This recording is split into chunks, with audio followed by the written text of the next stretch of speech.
Welcome to our channel. Today we how to transfer your user journeys into Smaply for UX Maps, beginner guide step by step clearly.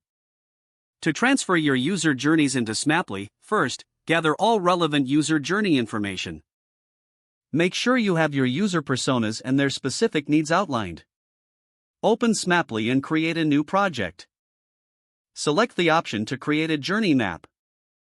Start by naming your journey map appropriately. Choose the persona associated with this user journey. Now, identify the start point of your user journey. Add the initial touchpoint where the user interacts with your product or service. Next, outline each step in the user journey sequentially. For each step, include details such as user actions, emotions, and thoughts. Add any pain points or challenges users may face at each step. Continue this process until you reach the end of the journey. Once all steps are added, review your map for completeness. Make adjustments as needed to ensure clarity and accuracy. Now, consider adding additional layers such as stakeholders or channels. Utilize Smaply's features to visualize your journey effectively. You can enhance your map with icons, colors, or images for better engagement. Save your progress frequently to avoid losing any changes.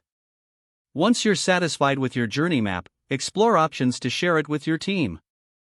Collaborate with colleagues for feedback and refinement if necessary. Finally, use the insights from your journey map to inform your design and development processes. If the page does not load, refresh the browser or try again in a private or incognito window.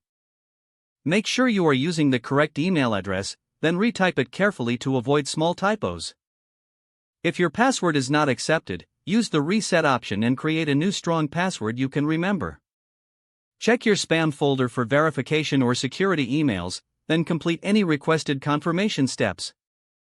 Enable two-factor authentication if available to improve account security and reduce unauthorized access risk. After signing in, review your profile details so your contact information and settings are accurate and current. If you see an error message, note it down and try again after restarting your device and internet connection.